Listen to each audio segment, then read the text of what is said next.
إله إلا الله الله أكبر الله أكبر ولله الحمد الله أكبر الله أكبر الله أكبر لا إله إلا الله الله أكبر الله أكبر وَلِلَّهِ الْحَمْدُ. السلام علیکم ورحمۃ اللہ وبرکاتہ. السلام علیکم ورحمۃ اللہ وبرکاتہ. نحمده ونصلی علی رسولہ الکریم. اما بعد فاعوذ باللہ من الشیطان الرجیم. بسم اللہ الرحمن الرحیم. رب اشرح لی صدری ویسر لی امری واحلل عقدۃ من لسانی یفقہوا قولی. فهل ينظرون إلا الساعة أن تأتيهم بغتة فقد جاء أشراطها فأنى لهم إذا جاءتهم ذكراهم. تو کیا یہ لوگ بس قیامت ہی کے منتظر ہیں کہ وہ اچانک ان پر آ جائے؟ اس کی علامتیں تو ظاہر ہو چکی ہیں. جب وہ خود ہی آ جائے گی تو ان کے لیے نصیحت حاصل کرنے کا موقع کہاں باقی رہے گا؟ ہم سب جانتے ہیں، ہمارا ایمان ہے کہ قیامت کا آنا برحق ہے. لہٰذا ہم جو کچھ بھی کرتے ہیں وہ قیامت کو مد نظر رکھ کر کرتے ہیں کہ ایک دن حساب کتاب ہوگا. اور جب انسان قیامت کو مد نظر رکھتا ہے تو اس کے لیے بڑے بڑے مشکل کام بھی آسان ہو جاتے ہیں. سورۃ الحجر میں اللہ تعالیٰ فرماتے ہیں وَمَا خَلَقْنَا السَّمَاوَاتِ وَالْأَرْضَ وَمَا بَيْنَهُمَا إِلَّا بِالْحَقِّ وَإِنَّ السَّاعَةَ لَآتِيَةٌ فَاصْفَحِ الصَّفْحَ الْجَمِيلَ. اور ہم نے آسمانوں اور زمین اور ان دونوں کے درمیان کی چیزوں کو پیدا نہیں کیا مگر حق کے ساتھ، یعنی بامقصد پیدا کیا ہے. اور یقیناً قیامت ضرور آنے والی ہے. وَإِنَّ السَّاعَةَ لَآتِيَةٌ. پس درگزر کیجئے، خوبصورت طریقے سے درگزر کرنا. یعنی آج جو بھی آپ کو ستا رہے ہیں آپ کے منکرین، وہ آپ کا کچھ نہیں بگاڑ سکتے.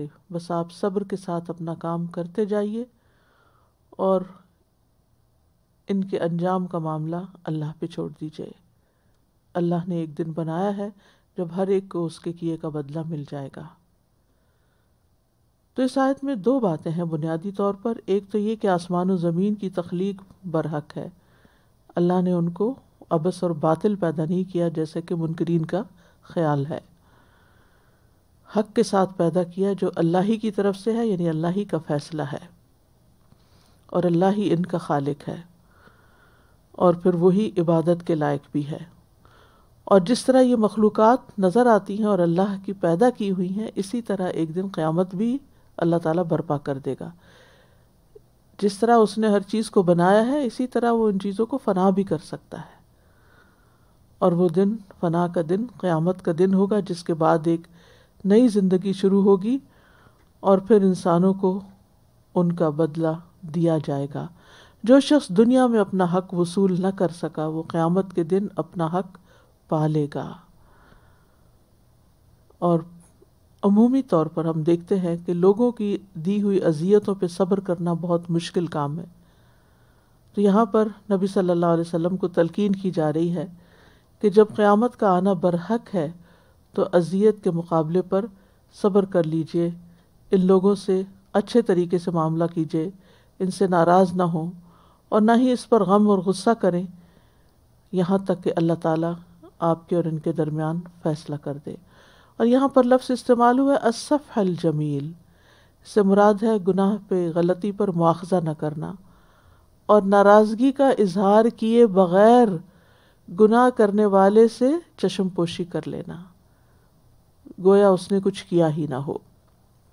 یعنی مراد یہ ہے کہ لوگوں کے ساتھ حسن سلوک سے پیش آئیے، خاص طور پر وہ جو آپ کو ستا رہے ہیں، اور یہ وہی کر سکتا ہے جس کا دل بھی صاف ہو، بغض، کینہ، اور جس کی زبان بھی صاف ہو، یعنی قولی اور فعلی اذیتیں دینے سے مبرہ ہو۔ تو حقیقت یہ ہے کہ قیامت کا دن بدلے کا دن ہے۔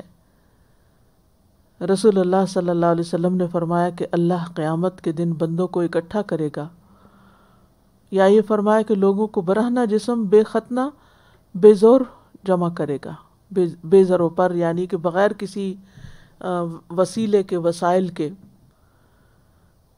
وہ کہتے ہیں کہ ہم نے کہا، یہ صحابہ کہتے ہیں ہم نے کہا کہ بہما کا کیا مطلب ہے؟ آپ نے فرمایا کہ ان کے پاس کچھ بھی نہیں ہوگا، خالی ہاتھ ہوں گے۔ پھر اللہ انہیں ایسی آواز میں پکارے گا کہ اس کو دور والا اسی طرح سنے گا جس طرح قریب والا سنتا ہے۔ پھر اللہ تعالیٰ فرمائے گا میں دیان ہوں، دیان کہتے ہیں خیر اور شر کا بدلہ لینے والا، میں بادشاہ ہوں، کسی جہنم والے کو حق نہیں کہ وہ جہنم میں داخل ہو اور اس کا کسی جنتی کے پاس حق ہو، یہاں تک کہ اسے اس سے بدلہ دلوا دوں، اور کسی جنتی کو جنت میں داخل ہونے کا حق نہیں، اور یہ کہ اس کا کسی جہنمی کے پاس حق ہو، یہاں تک کہ میں اس کا بدلہ اسے دلوا دوں، اگرچہ وہ ایک تمانچہ ہی کیوں نہ ہو۔ وہ کہتے ہیں ہم نے کہا یہ کس طرح ہوگا کہ ہم برہنہ جسم بے ختنہ اور بے زور و پر آئیں گے؟ آپ نے فرمایا نیکیوں اور برائیوں کا معاملہ اور تبادلہ ہوگا، یعنی انسانوں کے پاس اور کچھ نہیں ہوگا اپنے اعمال کے سوا، اور اسی سے بدلہ دیا جائے گا۔ ہر صاحب حق کو اس کا حق مل کر رہے گا، پورا پورا لوٹا دیا جائے گا۔ تو اس لیے انسان کو انسانوں کے ساتھ خاص طور پر معاملہ کرتے ہوئے بہت محتاط رہنا چاہیے کہ ایسا نہ ہو کہ انسان کو اپنے اعمال میں سے قیامت کے دن دینا پڑے، یعنی چاہے ان کی غیبت کا معاملہ ہو، چاہے ان پر الزام تراشی ہو، یا کسی ان کی تکلیف پر جواباً ان کے ساتھ کوئی کارروائی ہو، ہر معاملے میں بہت محتاط رہنے کی ضرورت ہے۔ تو آج ہم نمبر 7 پڑھیں گے، حرام کاموں اور گناہوں سے متعلق علامات قیامت۔ حرام کاموں اور گناہوں سے متعلق حدیث سے ہمیں پتہ چلتا ہے کہ قیامت کے قریب سود، زنا اور شراب عام ہو جائے گی۔ ابن مسعود رضی اللہ عنہ سے روایت ہے، نبی صلی اللہ علیہ وسلم نے فرمایا قیامت سے پہلے سود، زنا اور شراب عام ہو جائے گا، یعنی لوگ ان کو برا سمجھیں گے نہیں۔ یہ وہ برائیاں ہیں جن کو ایک معمولی عقل رکھنے والا بھی برا سمجھتا ہے، لیکن قیامت کے قریب لوگ ان کو سر عام کریں گے، کھلے عام کریں گے، اور اس پر کوئی شرمندگی بھی نہیں ہوگی۔ صحیح بخاری کی حدیث میں آتا ہے زنا، شراب، ریشم اور موسیقی کو حلال سمجھ لیا جائے گا۔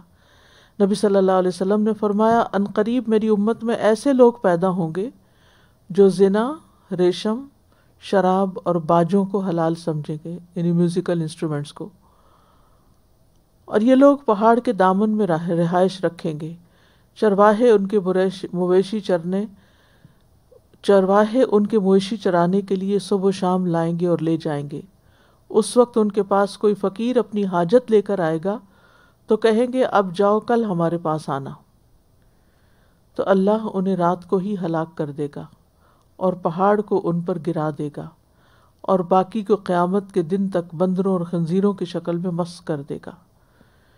یعنی مراد یہ ہے کہ ایسے لوگ ہوں گے کہ جو ہر طرح کی برائیوں میں ملوث ہوں گے، اور پہاڑوں کے دامن میں ظاہر ہے کہ بہت خوبصورت مناظر ہوتے ہیں، اور اب تو بہت ٹرینڈ ہو گیا فارم ہاؤسز بنانے کا، اور پکنک اسپاٹ پہ، اور سمندر کے کنارے، اور مختلف جگہوں پر، ریزورٹس پر اپارٹمنٹس لینا اور گھر بنانا، اور پھر عموماً ایسی جگہوں پر جا کر لوگ کرتے بھی کیا ہے، یعنی وہ سیر و تفریح کے لیے یا انٹرٹینمنٹ کے لیے جاتے ہیں۔ تو آپ نے فرمایا ایسے لوگ ہوں گے جو زنا، ریشم، شراب اور باجوں، یعنی ہر طرح کی چیزیں جو حرام کی گئی ہیں دین میں، ان کو حلال کر لیں گے، اور ان کے خدمتگار بہت ہوں گے۔ تو اس کا مطلب کیا، یعنی چرواہے چرائیں گے ان کے لیے، یعنی خود ان کے پاس اتنا مال و دولت ہوگا کہ یہ اپنے کام کروانے کے لیے خادم رکھ سکیں گے، لیکن کسی فقیر اور غریب کو دینے کے لیے ان کے پاس کچھ نہ ہوگا۔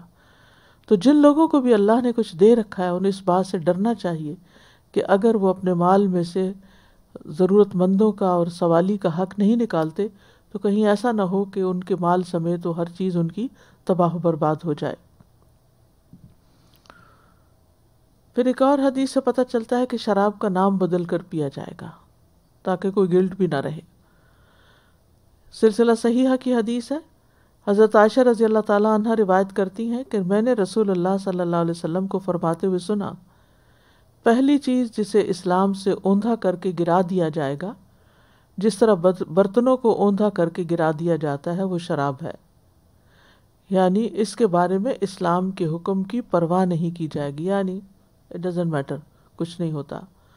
پوچھا گیا اے اللہ کے رسول یہ کیسے ہوگا، حالانکہ اللہ نے اس معاملے میں پوری وضاحت فرما دی ہے، یعنی شراب کی حرمت کا ذکر قرآن میں موجود ہے۔ رسول اللہ صلی اللہ علیہ وسلم نے فرمایا وہ اس کا نام کسی اور نام سے تبدیل کر دیں گے۔ تو جب وہ نام ہی بدل جائے گا تو جو لوگ شراب کو حرام سمجھتے ہیں وہ دوسرے نام سے وہ بھی اس کو خرید لیں گے اور اس کو انجوائے کریں گے۔ پھر سر عام بدکاری ہوگی، یعنی زنا۔ سلسلہ صحیحہ کی حدیث ہے، عبداللہ ابن عمر رضی اللہ عنہ سے روایت ہے، وہ کہتے ہیں کہ رسول اللہ صلی اللہ علیہ وسلم نے فرمایا قیامت اس وقت تک قائم نہ ہوگی جب تک ایسے نہیں ہوگا کہ لوگ گدھوں کی طرح راستوں میں زنا کریں۔ اور آپ دیکھیں کہ یہاں جہاں پر لوگوں کو ہر طرح کی آزادی ہے وہاں آپ کو سر عام ایسے سین بعض اوقات نظر آتے ہیں۔ میں نے کہا کیا ایسے بھی ہوگا؟ آپ نے فرمایا ہاں ضرور ہوگا۔ پھر اسی طرح ناجائز اولاد کی کثرت ہو جائے گی۔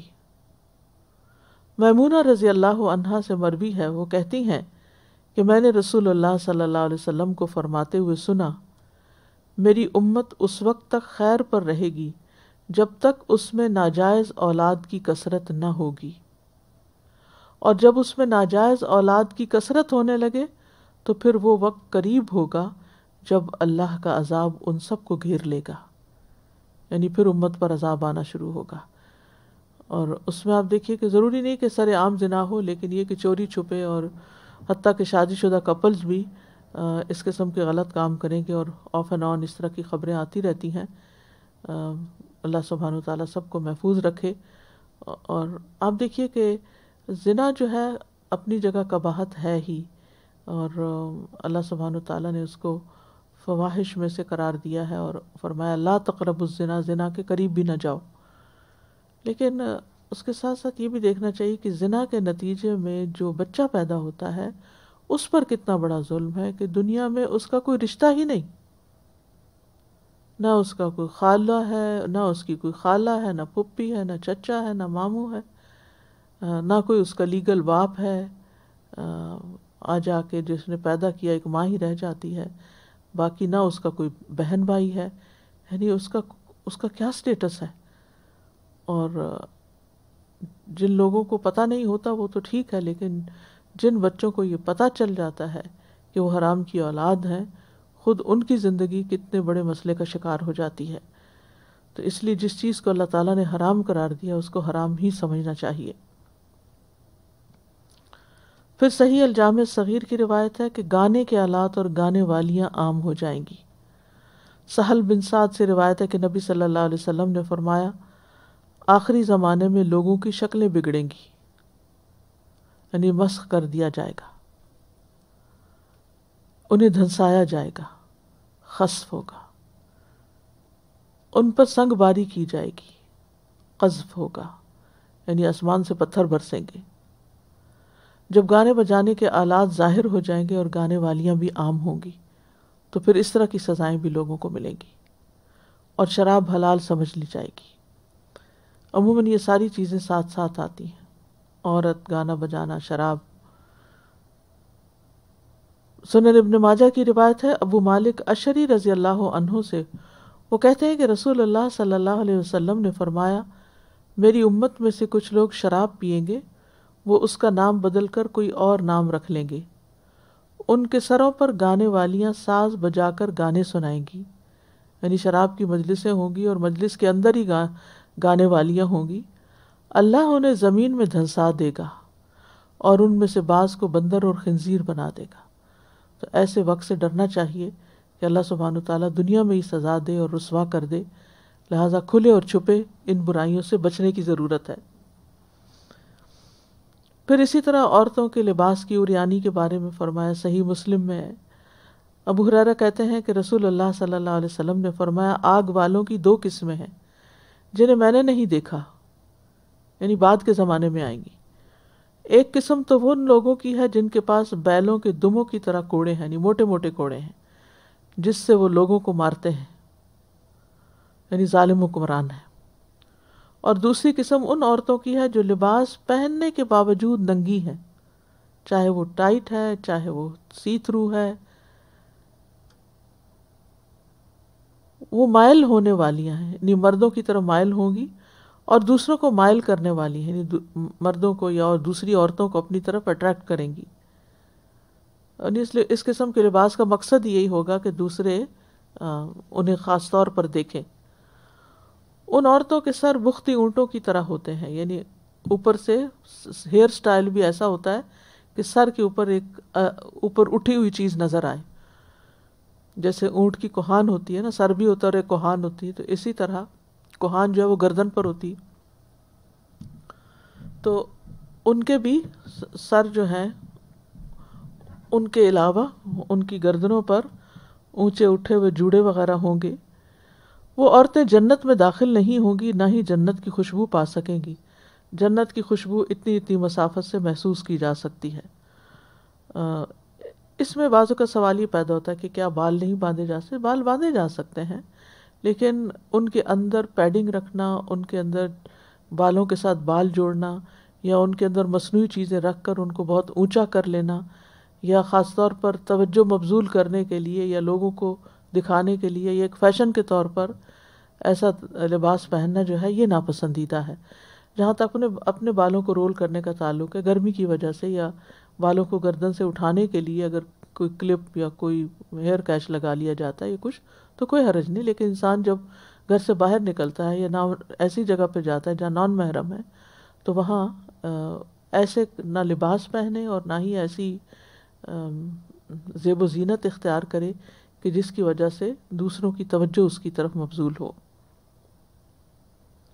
امام نووی کہتے ہیں کہ جو کچھ نبی صلی اللہ علیہ وسلم نے خبر دی وہ واقع ہو گیا ہے، واقع ہو چکا ہے، یعنی ان کے دور میں بھی یہ چیزیں ہو گئی تھیں، حالانکہ امام نووی جو ہیں اب سے 700 سال پہلے کی بات کر رہے ہیں، اور ہمارے آج کے زمانے میں تو اور بھی زیادہ ایڈوانسمنٹ ہو گئی ہے اور اس طرح کی بہت ساری چیزیں مل گئی ہیں کہ جن سے اس قسم کے ہیئر سٹائل بنانا جو ہے وہ آسان ہو گیا ہے۔ پھر اسی طرح وہ کہتے ہیں کہ بس عورتیں باریک لباس پہنتی ہیں جس سے ان کے جسم کے نیچے سے اور ان کے پردے کے مقامات اور محاسن یعنی فگرز خوبصورتی نظر آتی ہے، بس یہ عورتیں لباس پہننے کے باوجود بھی برہنہ ہوتی ہیں۔ تو یہاں لفظ جو ہے وہ کاسیاتن آریاتن استعمال ہوا ہے۔ کاسیات پہننے والی، کسوہ کہتے ہیں نا کپڑے کو، کسوہ کعبہ، کعبہ کے خلاف جو ہے، اور آریات آریت ان سے ہے، آری کا مطلب ہوتا ہے ننگا۔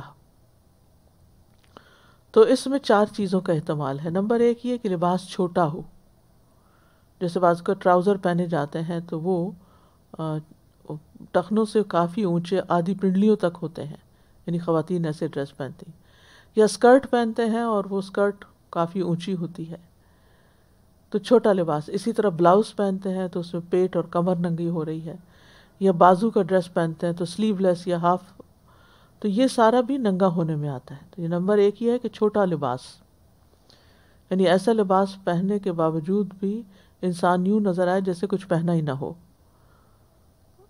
اور بعض اوقات یہ پھر اس طرح پہنا جاتا ہے کہ جسم کے ان حصوں کے ساتھ چمٹا ہوا ہوتا ہے جن کو ظاہر کرنا درست نہیں۔ نمبر 2 یہ ہے کہ باریک لباس، یعنی بالکل شفاف اور سی تھرو باریک ہو، وہ بھی بعض اوقات ایسا ہی ہوتا ہے، خاص طور پر اگر آپ پہن کے دھوپ میں چل رہے ہیں تو وہ جس جسم کے اندر کے حصوں کو پوری طرح نمایاں کر دیتا ہے، حتیٰ کہ اسکن کلر بھی نظر آنے لگتا ہے، اور اس سے جسم کا رنگ اور پردے کے اعضاء بھی نظر آتے ہیں۔ اس میں چاہے تو انسان خود نظر آ رہا ہو یا ایسے لباس پہن کے تصویریں کھنچائی جائیں کہ جو جس میں انسان ننگا ہو رہا ہو، یا اپنے ایسے فوٹوز شیئر کرنا کہ جو پردے کے مقامات کے ہوں، جیسے بچہ اگر پیٹ میں ہے تو اس کا سکین ہے، تو یہ بھی ان چیزوں کو بھی دیکھنا دوسروں کے، ڈاکٹر دیکھ سکتا ہے، جو دائی ہے وہ دیکھ سکتی ہے، لیکن کسی اور انسان کو نہیں دیکھنا چاہیے، کیونکہ یہ پردے کے مقامات ہیں۔ تو عورت کا پیٹ یا پیٹ کے اندر کی چیز جو ہے اس کو پوری فیملی گروپ میں شیئر کر دینا یا دوستوں کے ساتھ شیئر کر دینا، ان چیزوں سے بھی بچنا چاہیے۔ پھر اسی طرح تنگ لباس ایسا لباس کہ جس سے جوڑ بند سارے نظر آئیں، یعنی جس سے بازوؤں کا سائز پتہ چلے، ٹانگوں کا سائز، ہپس کا، ہر چیز الگ الگ نظر آ رہی ہو۔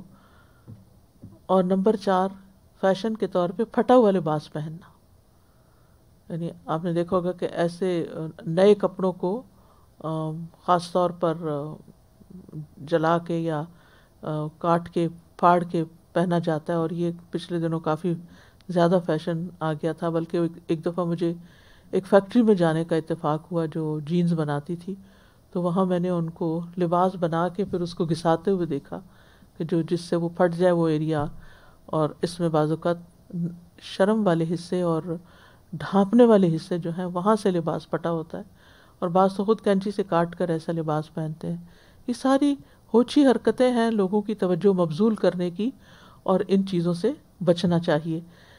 یعنی خود انسان کو ایکسپوز کرنے سے بھی بچنا چاہیے، اور دوسروں کو ان چیزوں پہ نظر ڈالنے سے بھی بچنا چاہیے۔ یعنی جن چیزوں کو دیکھنا اسلام نے حرام قرار دیا ہے، اگر اچانک بھی نظر پڑ جائے تو اپنی نظر انسان پھیر لے، اس کو دیکھتا نہ چلا جائے، کیونکہ نگاہ کی خیانت سے بھی بچنا چاہیے۔ فَإِنَّكَ تَعْلَمُ خَائِنَةَ الْأَعْيُنِ وَمَا تُخْفِي الصُّدُورُ۔ پھر اسی طرح عورتوں کی زیب و زینت، یعنی لباس کی تنگی، اور یہ لباس کی تنگی جو ہے یہ صرف عورتوں میں ہی نہیں ہے، مردوں میں بھی ہے۔ بعض اوقات مرد بھی ایسا چپکا ہوا لباس پہنتے ہیں کہ جو جسم کو ظاہر کرتا ہے۔ تو یعنی چھوٹا لباس، باریک لباس، تنگ لباس، پھٹا ہوا لباس جس سے عورتوں یا مردوں کا سطر نظر آئے، یہ درست نہیں ہے۔ پھر عورتوں کی زیب و زینت ہے۔ عبداللہ ابن عمرو ابن العاص سے روایت ہے، کہتے ہیں کہ میں نے رسول اللہ صلی اللہ علیہ وسلم کو فرماتے ہوئے سنا، میری امت کے آخری زمانے میں لوگ کجاووں کی طرح کی زینوں پر سوار ہوں گے، وہ مساجد کے دروازوں پر اتریں گے۔ کجاووں کی طرح جیسے کار ہوتی ہے، تو وہ مساجد کے دروازوں پر اتریں گے، یعنی چل کے نہیں آئیں گے مسجدوں میں، بلکہ ان پہ بیٹھ کر آئیں گے۔ ان کی عورتیں لباس پہننے کے باوجود ننگی ہوں گی، بھلے مسجد ہی جا رہی ہیں لیکن لباس میں وہ ساری شرائط پوری نہیں ہوتی جو عبادت کے لیے ہونی چاہیے۔ ان کے سر دبلے پتلے بختی اونٹوں کی کوہانوں کی طرح ہوں گے، یعنی ہیئر سٹائل اس طرح کے ہوں گے کہ اوپر جوڑا وغیرہ نمایاں نظر آ رہا ہوگا۔ ایسی عورتیں ملعون ہیں، ان پر لعنت کرنا۔ یعنی کتنی سخت بات کی گئی ہے، اور لعنت کا مطلب کیا ہوتا ہے کہ اللہ کی رحمت سے دور ہو جائیں۔ اگر تمہارے بعد کوئی اور امت ہوتی تو تمہاری عورتیں اس کی خدمت کرتی، یعنی ان کی غلام اور لونیاں بن جاتی، جیسا کہ تم سے پہلے والی امتوں کی عورتوں نے تمہاری خدمت کی۔ یعنی پچھلی امتوں کی عورتوں کو جب وار وغیرہ میں پکڑا گیا تو ان کو لونڈی غلام کے طور پر رکھا گیا۔ اللہ سبحانہ وتعالیٰ اس سے محفوظ رکھے۔ اور یہ جو بے لباس ہونے کا فتنہ ہے، یا کم لباس ہونے کا، یا تنگ لباس یا باریک لباس پہننے کا فتنہ ہے، یہ بعض اوقات دیندار لوگوں کے اندر بھی پایا جاتا ہے، اور اس کی پرواہ نہیں کرتے، اور تنگ لباس پہن کر اسٹریٹ میں نکل گئے، گاڑی میں بیٹھ گئے، مردوں کی مجلس میں، گھر میں کوئی اگر ایسے گیسٹ آ گئے ہیں تو ان کے سامنے چلے گئے، چھوٹی سی ٹی شرٹ پہن لی جس سے نہ پیٹ پوری طرح ڈھکا اور نہ ہی پیچھے کے ہپس، کیونکہ قمیص جو ہے اس میں اگر نیچے سے شلوار یا جینز یا پجامہ ٹائٹ بھی ہو تو اوپر سے جب لمبی قمیص آ جاتی ہے تو وہ سب کچھ چھپ جاتا ہے۔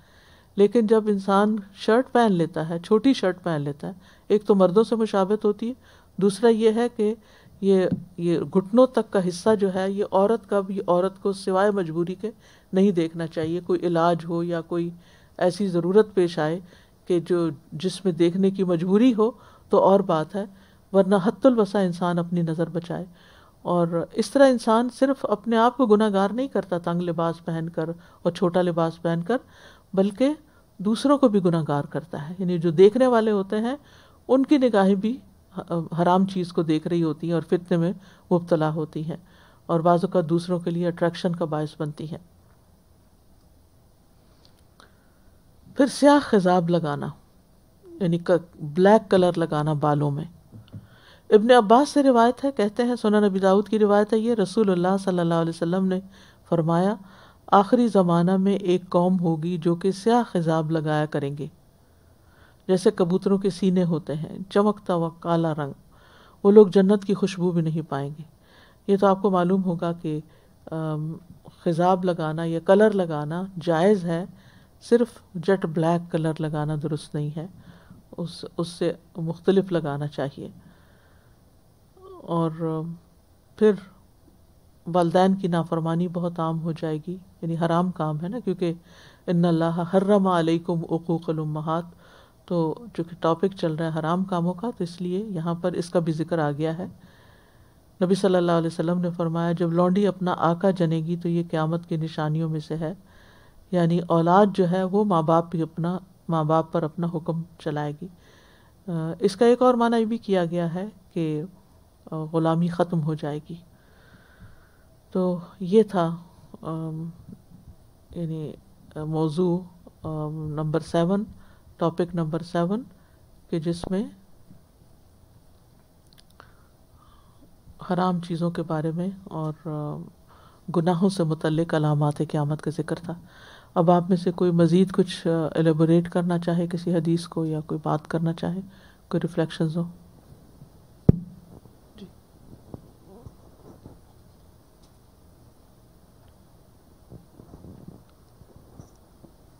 السلام علیکم رحمۃ اللہ وبرکاتہ. یہ جو ابھی بات ہوئی اس کی سطر کے ڈھانپنے کی، اس میں تو جو نئے نئے فیشنز ہیں وہ سارے ہی اسی قسم کے آتے ہیں کہ بس اس میں جی شولڈرز اب تو سلیو لیس، اور ایک سلیو ہے اور ایک سلیو نہیں ہے، یہ نیا فیشن ہے. اور انہوں نے کام والے کپڑے نہیں، کچھ بھی کوئی ایسا کام والے کپڑے نہیں پہنے ہوتے، بس صرف ایک سائڈ پوری شولڈر پوری ایک سلیو ہے ہی نہیں. عجیب عجیب وہ لباس آ گئے ہیں. اور ایک عجیب سی چیز دوسری یہ کہ ویکسنگ کراتے وقت بھی لوگوں کو نہیں شرم آ رہی ہوتی کہ بھئی ایسے حصوں کی ویکسنگ کرنا جائز نہیں ہے. اور بالکل ینگ لڑکیوں کی، غیر شادی شدہ بچیوں کی، مجھے کسی ویکسنگ کرنے والی نے مسئلہ پوچھا اور انہوں نے کہا کہ کیا میں کر سکتی ہوں، کیونکہ لوگ اپنی جوان بچیوں کو لے آتے ہیں کہ اب اسی عمر میں جتنے بال اتر جائیں پھر آگے ان کو آسانی ہوگی. تو سطر کے مقام پر تو نہ آپ ہاتھ لگا سکتے ہیں اور نہ ہی آپ اس طرح کی ویکسنگ کر سکتے ہیں یا کروا سکتے ہیں. کسی نے آپ سے پوچھا بھی تھا وہ لوہے کا کہ بھئی ریزر یوز کر سکتے ہیں، کیونکہ کئی لوگوں نے وہ اس کا جواز بنا لیا کہ جی لوہا نہیں یوز کر سکتے. لوہا یوز کر سکتے ہیں، کہیں بھی ممانعت نہیں ہے، بالکل من گھڑت خود ساختہ بات ہے کہ ریزر کے ساتھ صفائی نہیں کر سکتے جسم کی، بالکل کر سکتے ہیں.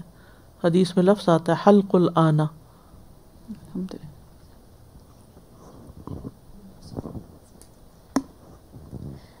جی استاذہ جی، یہاں پر یہی سمجھ آتی ہے کہ جیسے ابھی سمیتا آنٹی نے بتایا کہ کپڑوں کی فیشن بھی کون لایا ہے؟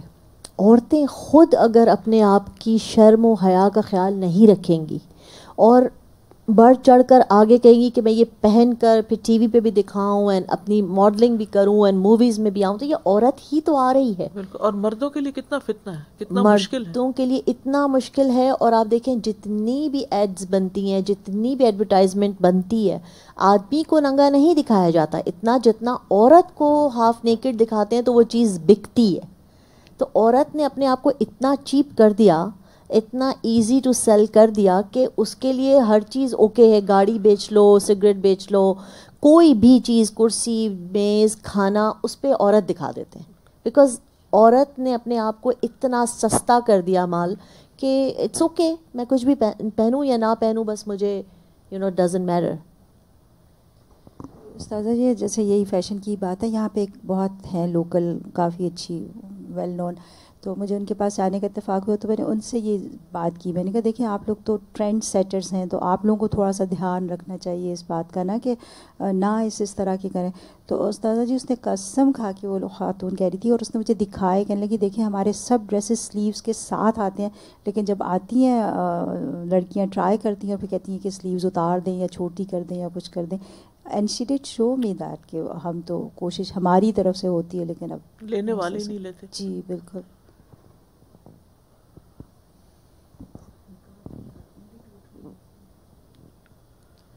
استاذہ جی یہ جو عورت کا سطر ہے عورت سے, اس پہ بھی تھوڑا سا آپ الیبوریٹ کر دیں. گو کہ آپ نے پچھلے لیکچرز میں بتایا ہے کہ عورت کا عورت سے کیا سطر ہے, بیکاز ریسنٹلی کسی نے مجھ سے شیئر کیا تھا, میں نے آسیہ جی سے بھی شیئر کیا تھا کہ سو کال کوئی اسکالر ہیں جو ویب سائٹ پہ وہ یہ پروف کرتے ہیں کہ عورت کا سطر جو ہے وہ صرف ناف سے لے کے گھٹنے تک ہی ہے عورت کے سامنے, ایون حتیٰ کہ گھر میں جو محرم ہے ان سے بھی یہی سطر ہے.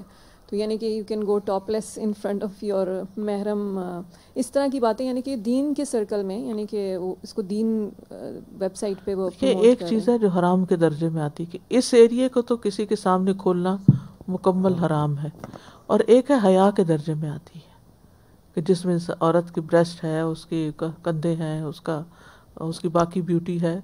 تو یعنی حیا کا تقاضا یہ ہے کہ ان چیزوں کی بھی احتیاط کی جائے اور بلکہ ان کو ڈھانپا جائے. مجھے یہ خیال آ رہا تھا استاذہ جی کہ جیسے ایک اور علامت قیامت ہے نا کہ آخری زمانے میں مسخ اور خسف اور یہ سب ہوگا. میں سوچ رہی ہوں کہ یہ جو ہم بات کر رہے ہیں نا کہ حیا کا احساس ہی نہ ہونا, جیسے یہ کہہ رہی ہیں کہ گھر میں محرم کے آگے بھی آپ, یعنی یہ فطرت بھی اس کے اگینسٹ ہے کہ آپ کس طرح پھریں, رائٹ. تو فطرت مسخ ہو چکی ہوگی, پھر اس کے بعد کوئی ریکگنیشن نہیں ہے. اور جیسے آپ نے کہا کہ یعنی دیندار گھرانوں میں یہ چیز ہے.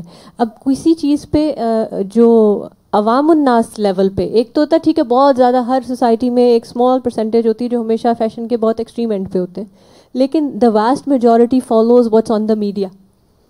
اور میڈیا پہ جو آ جاتا ہے وہ دیندار گھروں میں جن کے والدین ماشاءاللہ مساجد میں انوالو ہوتے ہیں اور سب ہیں, ان کی بیٹیاں بھی شادیوں میں خاص طور پہ اور دوسرے فنکشنز میں وہ جیسے پہلے ذکر ہوا نا کہ شولڈرز کر کے کھلے یا بیچ میں کٹے ہوئے اور یہ ساری چیزیں, یا بالکل وہ سی تھرو لباس جیسے بالکل انڈین بعض اوقات اس میں آتا ہے.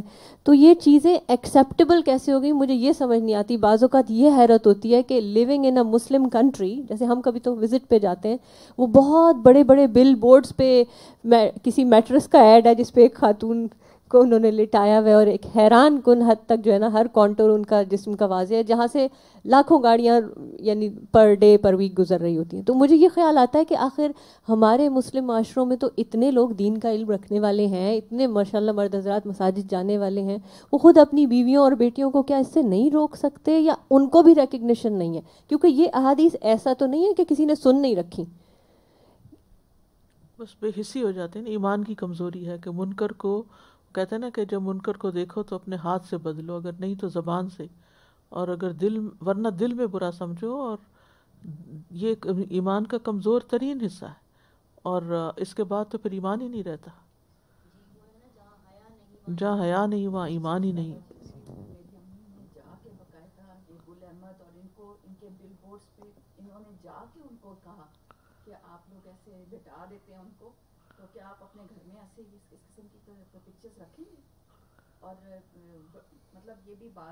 کوشش کرنے والے کرتے بھی رہتے ہیں, لیکن یہ ہے کہ جو ایک تو سائلنٹ میجورٹی, اور دوسرا یہ کہ جو پسند کرنے والے ہیں ان سب اس سارے فحش کو. آپ دیکھیں پورنوگرافی کتنی زیادہ ہے, اگر آپ اسٹیٹسٹکس دیکھیں تو مسلم ممالک میں دوسرے ممالک کی نسبت بھی ریٹس کہیں زیادہ ہیں دیکھنے والوں کے. بالکل.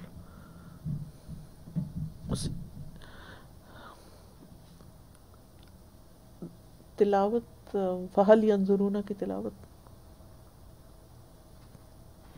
فَهَلْ يَنظُرُونَ إِلَّا السَّاعَةَ أَن تَأْتِيَهُم بَغْتَةً فَقَدْ جَاءَ أَشْرَاطُهَا فَأَنَّى لَهُمْ إِذَا جَاءَتْهُمْ ذِكْرَاهُمْ. نمبر 8 ہے مال سے متعلق علامات قیامت. قیامت کے قریب مال و دولت کی کثرت ہو جائے گی. ابو ہریرہ رضی اللہ عنہ سے روایت ہے، صحیح بخاری کی روایت ہے، وہ کہتے ہیں کہ نبی صلی اللہ علیہ وسلم نے فرمایا قیامت آنے سے پہلے مال و دولت کی اس قدر کثرت ہو جائے گی اور لوگ اس قدر مالدار ہو جائیں گے کہ اس وقت صاحب مال کو اس بات کی فکر ہوگی کہ اس کی زکوٰۃ کون قبول کرے گا، اور اگر اس کسی کو دینا بھی چاہے گا تو اس کو یہ جواب ملے گا کہ مجھے اس کی حاجت نہیں، یعنی مجھے نہیں چاہیے، لینے والے نہیں ہوں گے. یہ نشانی ایک دفعہ تو ظاہر ہو چکی ہے اور دوبارہ بھی ہوگی، قریب کے زمانے میں بھی، جو عیسیٰ علیہ السلام کا زمانہ ہوگا. صحابہ کرام کے زمانے میں جب اسلامی فتوحات ہوئیں اور انہوں نے فارس اور روم کی سلطنتوں کو فتح کیا اور ان کے اموال تقسیم کیے، تو اس وقت عمر بن عبدالعزیز کے عہد میں یہ واقعہ ہوا کہ آدمی اپنا صدقہ پیش کرتا تھا تو لینے والا نہیں ملتا تھا. اور پھر دوبارہ حضرت عیسیٰ علیہ السلام کے زمانے میں واقع ہوگا. پھر ہے تجارت کا پھیل جانا. سنن نسائی کی روایت ہے عمر بن تغلب سے، وہ کہتے ہیں کہ رسول اللہ صلی اللہ علیہ وسلم نے فرمایا بے شک یہ بھی قیامت کی نشانیاں ہیں کہ مال عام اور بہت زیادہ ہو جائے گا اور تجارت پھیل جائے گی. علم عام ہوگا، یعنی علم ظاہر ہو جائے گا، یظہر العلم. اور انسان کوئی سودا کرے گا تو کہے گا میں سودا پکا نہیں کرتا حتیٰ کہ میں فلاں قبیلے کے تاجر سے مشورہ کر لوں، کنسلٹنسی لے لوں. اور ایک بہت بڑے قبیلے میں کاتب تلاش کیا جائے گا تو نہیں ملے گا. یعنی اگرچہ علم ظاہر ہوگا لیکن کوئی کسی کے کام آنے کو تیار نہیں ہوگا، لکھ کر دینے کو تیار نہیں ہوگا. اور اب یہ لکھ کر دینا اور ان مالی معاملات میں لکھت پڑھت باقاعدہ ایک بزنس بن چکا ہے. تو ایک طرف کہا جا رہا ہے کہ علم ظاہر ہو جائے گا، یعنی کہ لٹریسی ریٹ بہت بڑھ جائے گا، لیکن اس کے باوجود لکھنے والے نہیں ہوں گے.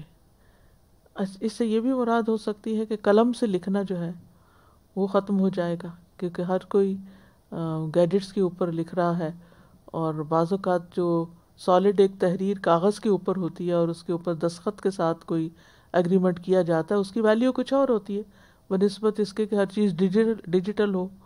اور آئندہ زمانے میں معلوم نہیں اور کیا کیا وسائل آئیں گے، تو لوگوں کو کاتب نہیں ہوگا، یعنی کہ لکھنے والا ہی نہیں رہے گا، یعنی کسی کو لکھنا ہی نہیں آئے گا.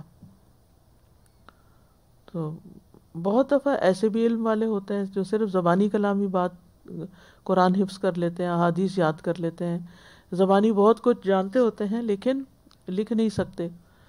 تو اس میں سے کوئی بھی صورت ہو سکتی ہے، لیکن آپ صلی اللہ علیہ وسلم نے اس کی طرف اشارہ کیا. پھر ہے کاروباری مواقع قریب ہو جائیں گے.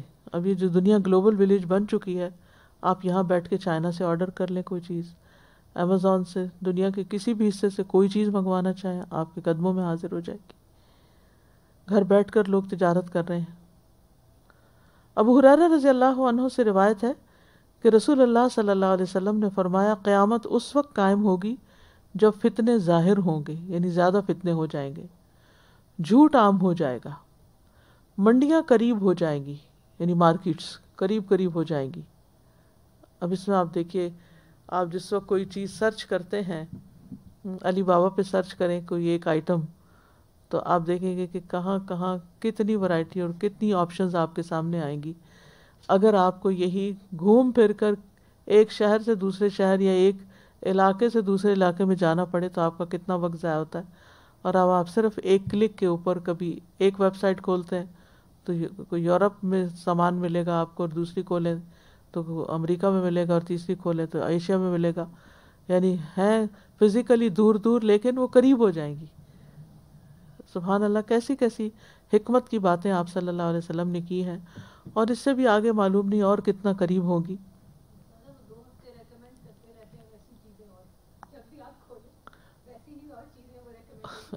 جی پھر آپ ریکمنڈیشن لسٹ پہ آ جاتے ہیں اور مزید چیزیں آپ کو بتاتے رہتے ہیں، اور کاروباری مواقع قریب ہو جائیں گے. یعنی کاروباری گھر بیٹھ کے کاروبار کرنا یہ پہلے کبھی کوئی سوچ بھی نہیں سکتا تھا، اور اس وقت ایک طرف سے سامان اٹھاتے ہیں اور دوسری طرف سیل کر دیتے ہیں، گھر ہی بیٹھ کر سارے کام ہو رہے ہیں. پھر ہے بیوی کا کاروبار میں شوہر کی مدد کرنا. نبی صلی اللہ علیہ وسلم نے فرمایا قیامت کے قریب صرف سلام صرف جان پہچان کے لوگوں کو کیا جائے گا، تجارت پھیل جائے گی، حتیٰ کہ عورت بھی تجارتی معاملات میں اپنے شوہر کی مدد کرنے لگے گی. اور اس میں آپ دیکھیں کہ اب تو باقاعدہ خواتین جو ہیں وہ بزنس اسٹڈیز کرتی ہیں اور بزنس کرتی بھی ہیں. اس کا یہ مطلب نہیں کہ عورت تجارت نہیں کر سکتی یا عورت کا تجارت کرنا برا ہے. اگر شرعی اصولوں کے مطابق عورت تجارت کرتی ہے تو وہ کر سکتی ہے. حضرت خدیجہ خود ایک تاجر خاتون تھی، ہر دور میں ایسی خواتین رہی ہیں. لیکن یہاں جو بات کی جا رہی ہے کہ شوہر کی مدد کرنے لگے گی تجارتی معاملات میں، اس میں مدد کی صورتیں کیا ہوتی ہیں؟ بعض اوقات ڈیلنگز کے لیے عورت کو آگے کر دیا جاتا ہے، یعنی اٹریکشن پیدا کرنے کے لیے، تجارت کو وسعت دینے کے لیے، لوگوں کو متوجہ کرنے کے لیے. اور جیسے ابھی بات ہو رہی تھی کہ تصویروں میں اس کا اظہار، بعض اوقات یہ کہ اپنے ہی بزنس کے لیے اپنی بیوی کو یا اپنی بہن کو یا بیٹی کو سیکرٹری رکھ لیا جاتا ہے، وہی میٹنگز ڈیل کر رہی ہوتی ہیں، وہی کلائنٹس کے ساتھ ساری معاملے کر رہی ہوتی ہیں. تو اگر تو اللہ کی حدود کے اندر رہ کر کوئی کام کرتا ہے تو اس میں تو کوئی حرج نہیں، لیکن بہت دفعہ احتمال ہوتا ہے کہ انسان ان حدود کو پار کر جائے، تو یہ ایک فکر کرنے کی بات ہے.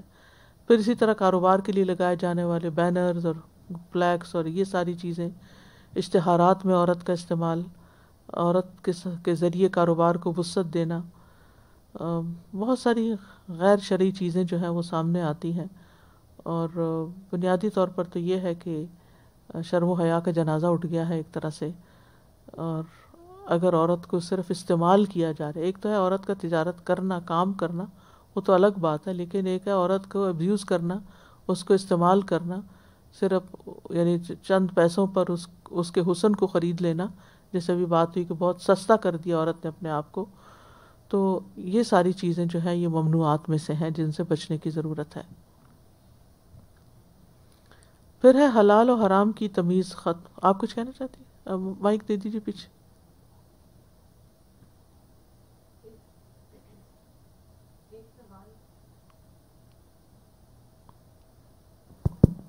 ایک خیال آ رہا تھا استاذہ جی، یہ بیوی کا کاروبار میں شوہر کی مدد کرنا، اللہ عالم اب آگے، کیونکہ یہ نبی صلی اللہ علیہ وسلم کی پیشن گوئی ہے، آگے جا کے اس کی اور مزید کیا development who.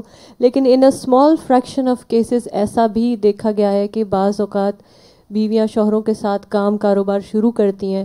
Every one has different capacities, ان کا اپنا سوچ کا انداز ڈیولپ ہو جاتا ہے، وہ فائنینشیل انڈیپینڈنس جو ان کے اندر ڈیولپ ہوتی ہے. تو پھر بعض اوقات وہ کیا کرتے ہیں کہ ان کیس کہ اگر فیملی میں ڈومیسٹک لائف میں دوسرے کوئی چیلنجز یا کوئی ایسے ایشوز آتے ہیں تو وہ بڑے آرام سے پھر وہ ڈیورس سیپریشن ہوتی. کیونکہ وہ اس سے ایک اپنا کانفیڈنس ڈیولپ کر چکی ہوتی ہیں، اپنے آپ کو اسٹیبل کر لیتی ہیں کہ مجھے کام کرنا آتا ہے، I am not dependent on you. تو یہ ایک ایسا ایسپیکٹ ہے جو میرے ذہن میں ایگزیکٹلی کہ انیشلی تو کاروبار میں مدد ہو رہی ہے، لیکن پھر بعد میں کیا ہوتا ہے، بعض اوقات بہت کم لیکن ایسے کیسز بھی سننے میں آئے ہیں کہ جہاں پہ شیئرز اور بزنس کی ساری چیزیں پھر وہ آہستہ آہستہ بیوی کے نام ہوتی چلی جاتی ہیں، اور وہ ان اے کیس آف کہ جہاں کوئی ان کا ڈسپیوٹ آیا تو وہ شوہر کو بڑے آرام سے فارغ بھی کر دیتے ہیں کمپلیٹلی، وہ بینکرپٹ کر کے، تو ریلیشن شپ بھی ختم اور فائنینشلی بھی اوور پاور کر لیا. استاذہ جی بس ایک چھوٹا سا پوائنٹ میرے بھی ذہن میں یہ آ رہا تھا کہ کبھی اسلام کی بات کرو تو لوگ کہتے ہیں نا کہ وہ تو اس زمانے کا تھا، اب نہیں تھا. تو اب یہ پریڈکشنز دیکھیں کہاں سے ایک ایک سٹیپ میں جو ہے آج کے زمانے کی بات، وہی کے ذریعے آپ کو بتایا گیا یہ سب کچھ. جی ہاں. اب جیسے وہ کجاوے کی بات ہوئی کہ کجاوے کی سواریوں میں وہ بھی دیکھیں آج کل کی ایگزامپل ہے. پھر یہ انٹرنیٹ کی ساری اور یہ شوہر بیوی کا جو بزنس میں کام کرنا، تو سب چیزیں آج ہی کے زمانے کی ہیں جو انہوں نے وہاں پہ پریڈکشن کی. اور پھر پتہ نہیں کیسے لوگوں کو لگتا ہے کہ اس زمانے کے لیے نہیں ہے اسلام. بالکل. لکھنے والوں کے بارے میں بات کرنا چاہ رہی تھی کہ ابھی بھی لوگ نیٹ پہ سے نا وہ ایگریمنٹ فارمز نکال لیتے ہیں اور پھر خود ہی سے ہی ایگریمنٹس کر لیتے ہیں. اگر کسی ایکسپرٹ کو دکھا لیں تو اس سے بہت فرق پڑتا ہے. تو ابھی پچھلے دنوں کسی نے رینٹ کے لیے ایگریمنٹ فارم نکال کے اس نے خود ہی سے ہی ایگریمنٹ کرا دیا. وہ بندے گھر سے ہی نہیں نکل رہے, اس میں وہ لکھا ہی نہیں تھا کہ بھئی کوئی ٹنیور یا کچھ جو لکھنے والی چیز تھی وہ لکھوائی ہی نہیں, اور وہ آرام سے رہ رہے, نہ وہ رینٹ دے رہے ہیں جب سے کووڈ شروع ہوا ہے, اور وہ کہتے ہیں کہ ہمارے پاس تو پیسے ہی نہیں ہیں, اور آپ کے یہ کلاس تو لکھے ہی نہیں ہوئے اس میں. مطلب یہ کہ جب آپ کے پاس نالج نہیں تو آپ ایسے کام نہ کریں, کسی ایکسپرٹ سے بندہ رجوع کر لے. پھر ہے حلال و حرام کی تمیز ختم ہونا. صحیح بخاری کی روایت ہے, نبی صلی اللہ علیہ وسلم نے فرمایا ایک زمانہ ایسا آئے گا کہ انسان اس کی پرواہ نہیں کرے گا کہ مال اس نے کہاں سے لیا, حلال طریقے سے یا حرام طریقے سے. بس صرف مال حاصل کرنے کا شوق ہوگا یا حرص ہوگی, یہ دیکھنے کی فرصت نہیں ہوگی, یا شعور ہی نہیں ہوگا, یا ضمیر ہی نہیں ہوگا کہ حلال حرام کی تمیز کی جائے. پھر رشوت لینا.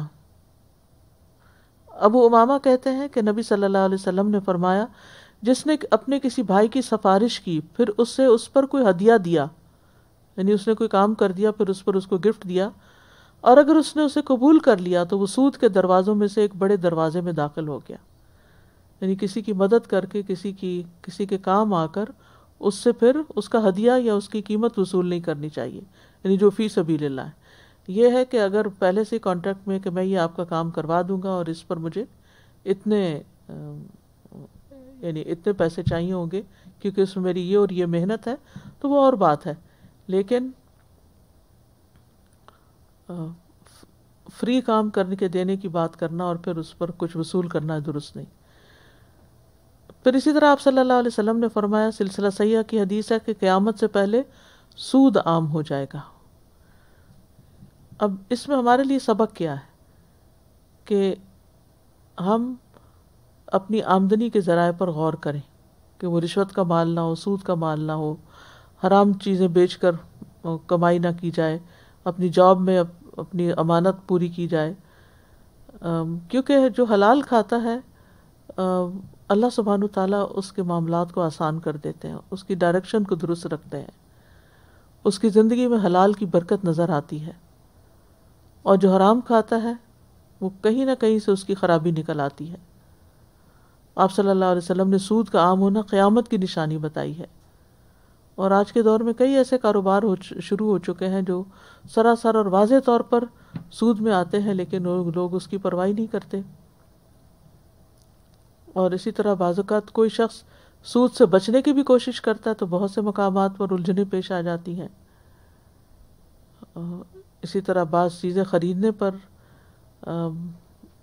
پھر اسی طرح تاجر پیشہ افراد جو ہیں اگر بینک کے ذریعے لیٹر آف کریڈٹ نہیں لیتے یا اعتماد نامہ حاصل نہیں کرتے تو کوئی مال نہ درآمد کر سکتے ہیں نہ برآمد کر سکتے ہیں. بہت سے لوگ تو سود پر قرضہ لے کر کاروبار شروع کرتے ہیں. تو واضح طور پر آتا ہے کہ وَأَحَلَّ اللَّهُ الْبَيْعَ وَحَرَّمَ الرِّبَا, اللہ نے سود کھانے یعنی کہ اللہ نے تجارت کو حلال قرار دیا اور ربا کو حرام قرار دیا. رسول اللہ صلی اللہ علیہ وسلم نے فرمایا سود کھانے والا, کھلانے والا, اس کا گواہ بننے والا, اس کو لکھنے والا, یہ سارے کے ساروں پر اللہ کی لعنت ہے اور یہ چاروں گناہ میں برابر ہیں.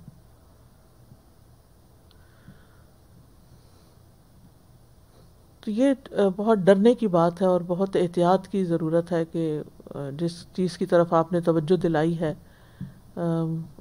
اس کے بارے میں سنجیدگی سے یعنی انسان کو سوچنا ہوگا کہ ان چیزوں سے کیسے نکلے اور کس طرح انسان ان چیزوں سے یعنی حرام سے بچے. یعنی حد الوسع بچنے کی ضرورت ہے کیونکہ زندگی تو تھوڑی سی ہے, دنیا میں جو کچھ بھی ملا یہی رہ جائے گا, آگے اللہ سبحانہ وتعالیٰ کو کیا جواب دیں گے اس کی فکر ہونی چاہیے. حضرت عمر کے بارے میں آتا ہے, آپ نے کہا تھا کہ ہماری منڈیوں میں صرف وہی خرید و فروخت کرے جسے دین کی سمجھ ہو, ہمارے بازاروں میں صرف وہی تجارت کرے جسے دین کی سمجھ بوجھ ہو اور وہ سود نہ کھائے. ٹھیک ہے, یعنی عمر رضی اللہ عنہ نے صرف دین کی سمجھ رکھنے والے کو تجارت کرنے کی اجازت دی تاکہ وہ حرام کمائی سے بچ سکے. اسی طرح حضرت علی رضی اللہ عنہ کہتے ہیں کہ جو دین کی سمجھ بوجھ حاصل کرنے سے پہلے تجارت کرے گا وہ سود کی دلدل میں دھنس جائے گا، پھر دھنستا چلا جائے گا اور دھنستا چلا جائے گا اور وہ گر پڑے گا اور دھنس جائے گا اور ادھر ہی اٹکا رہے گا، یعنی نکل نہیں سکے گا۔ تو یہ ہے کہ جو بھی شخص تجارت کرے، کام کرے، جو بھی کام شروع کرے، اس سے پہلے دین کا مزاج سمجھ لے کہ کیا اس کے لیے حلال ہے اور کیا حرام ہے۔ پھر اور اگلی نشانی ہے غریبوں کا امیر ہو جانا، اونچی اونچی عمارتوں پر فخر کرنا۔ مسند احمد کی روایت ہے، ابو ہریرہ رضی اللہ عنہ کہتے ہیں کہ نبی صلی اللہ علیہ وسلم نے فرمایا علامات قیامت میں یہ بات بھی شامل ہے کہ بکریوں کے چرواہے لوگوں کے حکمران بن جائیں، برہنہ یا ننگے بھوکے لوگ بڑی بڑی عمارتوں میں ایک دوسرے پر فخر کرنے لگیں اور لونڈی اپنی مالکن کو جنم دینے لگے۔ ابن حجر کہتے ہیں اس کا مطلب یہ ہے کہ ہر شخص اپنے مکان کو دوسرے شخص کے مکان سے زیادہ بلند تعمیر کرنا چاہتا ہے، اور آج کل مکان تعمیر کرنے سے زیادہ جو ٹاورز بڑے بڑے بنانے کا ایک کمپٹیشن شروع ہو چکا ہے دنیا میں، وہ بھی قابل توجہ ہے اور لوگ اس پر فخر بھی کرتے ہیں۔ لوگ گھروں کی زائد ضرورت جو زیب و زینت اختیار کرتے ہیں وہ بھی تفاخر کے لیے کرتے ہیں، کیونکہ یہاں پر آپ دیکھیں کہ حدیث میں ہے یتبارون فی البناء، یتبارون یعنی ایک دوسرے پر فخر کرنے لگیں گے بڑی بڑی عمارتوں کی وجہ سے۔ پھر اسی طرح گھروں کو سٹیج کی طرح سجایا جانا۔ سلسلہ صحیحہ کی حدیث ہے، نبی صلی اللہ علیہ وسلم نے فرمایا قیامت اس وقت تک قائم نہ ہوگی جب تک لوگ اپنے گھروں کو سٹیج کی طرح مزین نہ کریں گے۔ یعنی گھر تو رہنے کی جگہ ہے اور اس میں صفائی ستھرائی ہونی چاہیے، خوبصورتی بھی ہونی چاہیے، انسان کے اندر اللہ نے اس سے جمال رکھی ہے، ان اللہ جمیل یحب الجمال، اللہ تعالیٰ خود خوبصورت ہے، خوبصورتی کو پسند کرتے ہیں، لیکن اس طرح کی زیب و زینت اختیار کرنا کہ جیسے ایک نمائش کی جگہ ہو یا نمائش گھر بن جائے، رہنے کا گھر نہیں بلکہ ایک نمائش کا گھر ہے اور صرف تفاخر اور ایک دوسرے کا مقابلہ کرنے کا، تکاثر کا ہے، تو یہ چیز ممنوع ہے، اس سے بچنا چاہیے۔ آپ نے فرمایا قیامت اس وقت تک قائم نہیں ہوگی جب تک لوگ اپنے گھروں کو اسٹیج کی طرح مزین نہیں کریں گے۔ اسٹیج ہم سب جانتے ہیں کہ ایک پریزنٹیشن کی جگہ ہوتا ہے اور دکھاوے کی جگہ ہوتی ہے۔ پھر بخل کی کثرت ہوگی، ایک طرف اس طرح مال اڑایا جائے گا اور دوسری طرف جو ضرورت مند ہے ان کو دینے کے لیے نہیں ہوگا لوگوں کے پاس۔ ابو ہریرہ رضی اللہ عنہ کہتے ہیں کہ قیامت کی نشانیوں میں سے ہے کہ بخل اور بے حیائی ظاہر ہو جائے گی، اور اس میں آپ دیکھیے کہ ان یظہر الشح والفحش، شح جو ہے یہ بخیلی سے بھی زیادہ شدید ہے۔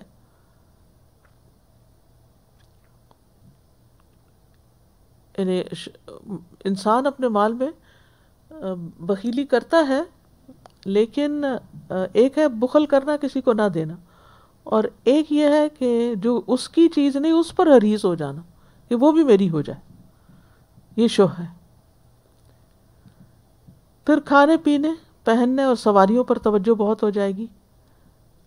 ابو امامہ کہتے ہیں کہ رسول اللہ صلی اللہ علیہ وسلم نے فرمایا ان قریب میری امت میں ایسے لوگ ہوں گے جو طرح طرح کے کھانے کھائیں گے، رنگ برنگے مشروب پئیں گے، طرح طرح کے کپڑے پہنیں گے، گفتگو میں بے احتیاطی کریں گے اور طرح طرح کی سواریوں پر سوار ہوں گے۔ وہ میری امت کے بدترین لوگ ہوں گے، یعنی بدترین دور کی طرف نشاندہی کی۔ یعنی لوگوں کے پاس جب مال زیادہ آ جائے گا تو پھر لوگ اپنے کھانے، پہننے، رہن سہن، سواریاں انہی پر ہی بار بار خرچ کرتے چلے جائیں گے، اپنے مال کو اعلیٰ مقاصد کے لیے استعمال نہیں کریں گے۔ ایک اور حدیث کے مطابق انسانوں سے زیادہ جانوروں پر خرچ کریں گے۔ عبداللہ ابن عمر سے روایت ہے، وہ کہتے ہیں کہ رسول اللہ صلی اللہ علیہ وسلم نے فرمایا لوگوں پر ایسا وقت بھی آئے گا کہ ان کے دل اجمیوں کے دلوں کی مانند ہو جائیں گے، وہ دنیا کو ترجیح دیں گے اور ان کا طریقہ آراب والا ہوگا، یعنی بدوؤں کی طرح ہوگا۔ جو بھی رزق ان کے پاس آئے گا وہ اس کو جانوروں پر لگا دیں گے، ان کو کھلانے پلانے سجانے میں۔ اب آپ دیکھیں کہ بعض جانور جو پیٹس ہیں ان کے لیے جو خوراک آتی ہے وہ کتنی مہنگی ہوتی ہے اور کتنا اس میں تردد ہوتا ہے۔ فرمایا جہاد کو تکلیف سمجھیں گے، زکوٰۃ کو جرمانہ اور چٹی تصور کریں گے کہ یہ ہمارے اوپر کیا ٹیکس لگا دیا ہے کہ ہم زکوٰۃ بھی پے کریں، حالانکہ وہ مالدار ہوں گے. پھر ایک اور روایت کے مطابق صحیح مسلم کی، مصر، شام اور عراق اپنے پیمانے اور خزانے روک لیں گے. ابو نضرہ سے روایت ہے، وہ کہتے ہیں کہ ہم جابر بن عبداللہ کے پاس تھے، انہوں نے کہا وہ وقت قریب ہے کہ اہل عراق کے پاس نہ کوئی قفیز آئے گا نہ درہم. قفیز کہتے ہیں پیمانے کو. ہم نے پوچھا کہاں سے؟ انہوں نے کہا عجم سے، وہ اس کو روک لیں گے، یعنی سینکشنز لگ جائیں گی. پھر کہا عنقریب اہل شام کے پاس نہ کوئی دینار آئے گا نہ مدین پیمانہ. ہم نے پوچھا کہاں سے؟ انہوں نے کہا روم کی جانب سے، ویسٹ سے. پھر تھوڑی دیر خاموشی کے رہنے کے بعد کہا رسول اللہ صلی اللہ علیہ وسلم نے فرمایا میری امت کے آخری دور میں ایک خلیفہ ہوگا جو لپیں بھر بھر کے مال دے گا اور اس کی گنتی نہیں کرے گا. یہ اس کے بعد کی بات ہے. اس وقت آپ دیکھیں کہ ان دونوں ملکوں کے حالات کیا ہیں، عراق اور شام کے، اور وہاں پر کتنی غربت ہے اور کس قدر مشکل میں ہیں وہ لوگ. نووی کہتے ہیں یہ ہمارے زمانے میں عراق میں ہو چکا ہے اور اب یہ موجود ہے، یعنی یہ نشانی ظاہر ہو گئی. یاد رکھیے جتنی بھی نشانیاں چھوٹی یہ کنٹینیو بھی کر سکتی ہیں. ایک قول یہ ہے کہ اس کی وجہ یہ ہے کہ آخری زمانے میں یہاں کے لوگ مرتد ہو جائیں گے اور ان کے لیے جو زکوٰۃ وغیرہ کی ادائیگی واجب ہوگی وہ اس کا انکار کر دیں گے، یعنی ان علاقوں میں لادینیت پھیل جائے گی. ایک اور قول یہ بھی ہے اس کا مطلب ہے وہ کافر جن پر جزیہ دینا واجب ہے آخری زمانے میں ان کی قوت مضبوط ہو جائے گی تو جو وہ جزیہ اور نفقات وغیرہ دے رہے ہوں گے اس کا انکار کر دیں گے. تو بہرحال یہاں لفظ منع استعمال ہوا ہے، اس کا مطلب یہ ہے کہ ظاہری معنی یہی ہے کہ ان کی قوت زیادہ ہو جائے گی اور وہ پھر دوسروں سے اپنے مال کو روک لیں گے، یعنی جو جزیہ والے لوگ ہیں. تو یہ چند علامات ہیں مال سے متعلق. اللہ سبحانہ وتعالیٰ ان تمام فتنوں سے محفوظ رکھے. اگر آپ میں سے کوئی کچھ کہنا چاہتا ہے تو موسٹ ویلکم.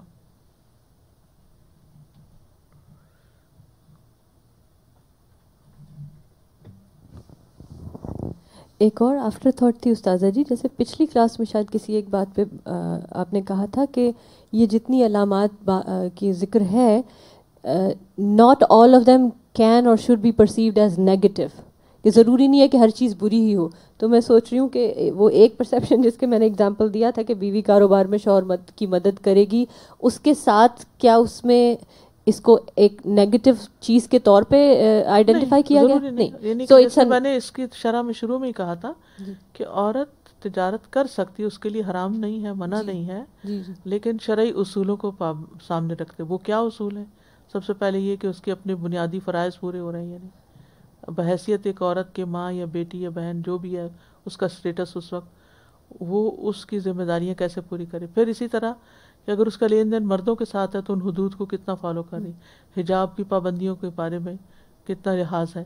پھر اس کے بعد یہ ہے کہ اس کے جو ذریعہ آمدنی یا طریقہ ہے، جو بھی تجارت سے متعلق رولنگز ہیں ان کو فالو کرنے والی. لیکن یہ ہے کہ اگر تجارت کا مقصد یعنی تجارت کرنے سے عورت کی انڈیپینڈنس اس کے زندگی کو تباہ و برباد کرنے والی ہے تو یہ بہرحال پھر ایک ناروا چیز ہو جائے گی. جی وہ تو ہو جائے گی، لیکن میں یہ سوچوں گی یعنی this can be taken as a reality check as well کہ ہاں یہ علامات ہیں نا ان کو پڑھ کر محتاط ہونے کی ضرورت ہے. یہ فتنے کی ایک شکل ہے. صحیح. اسی لیے آپ دیکھیں کہ قیامت کے قریب بارش کے قطروں کی طرح فتنے اتریں گے تو فتنوں کی کثرت ہو جائے گی. اب یہ کیوں ہمیں بتایا گیا؟ جیسے اگر کہا جائے باہر بارش ہو رہی ہے تو کیسے جاؤ؟ امبریلا لے لو. تو اگر فتنوں کی بارش ہو رہی ہے اور ہمیں ان کے بارے میں آگاہ بھی کر دیا گیا کہ یہ بھی فتنہ ہے، یہ بھی فتنہ، یہ بھی، تو تم بچ کے چلو. تم اس میں ملوث نہ ہونا کہ اپنی آخرت برباد کر بیٹھو. استاذہ جی یہ جو گھروں کو اسٹیج کی طرح مزین کر دیا جاتا ہے اور یہ تو بہت زیادہ ہے ہمارے یہاں ماشاءاللہ سے، مطلب کہ ہر جگہ یہ آپ دیکھیں کچھ ایسے حصے کارنر ہوتے ہیں جہاں کبھی استعمال ہی نہیں کیے ہوتے گھروں میں، اور وہ بس وہ ڈیکوریشن پیس، یا وہ ایسی الماریاں جن میں کرسٹل کے سالوں سال سے برتن پڑے ہوئے ہیں، وہ مہنگے ترین، جن میں نہ کبھی کھایا گیا نہ پیا گیا، صرف اور وہ صرف سجانے کے لیے ہوتے ہیں، وہ اسٹیٹس ظاہر کرتے ہیں نا. یوز پھر میں کیا لیا کریں؟ جی، اور آئندہ خریدنے سے بچیں، اور فخر نہ کریں اس پہ. فخر نہ کریں، فخر نہ کریں. چلیے آپ کچھ کہنا. استاذہ جی ایسے کہ 2 کچن بنتے ہیں گھروں میں، ایک استعمال کرنے کا اور ایک ڈیکوریشن کا، جیسے وہ it's a part of it, لیکن جو استعمال کا ہے وہ ذرا گھر سے ہٹ کے. نہیں، میں نے سنا کوئی کولڈ کچن ہوتا ہے، ایک ڈرٹی کچن ہوتا ہے. جی تو سبحان اللہ یہ بھی اسی کی ایک قسم ہو گئی، زیب و زیبائش کی. اللہ سبحانہ و تعالیٰ ہمیں ان فتنوں سے بچا کے رکھے اور صحیح دین پر عمل کرنے کی توفیق دے، اور آخرت کو مد نظر رکھتے ہوئے ہم اپنی زندگی گزاریں. وآخر دعوانا ان الحمد للہ رب العالمین. سبحانک اللہم و بحمدک، اشہد ان لا الہ الا انت، استغفرک و اتوب الیک. السلام علیکم ورحمۃ اللہ وبرکاتہ. اللہ اکبر اللہ اکبر اللہ اکبر لا الہ الا اللہ. اللہ اکبر اللہ اکبر وللہ الحمد. اللہ اکبر اللہ اکبر اللہ اکبر لا الہ الا اللہ. اللہ اکبر.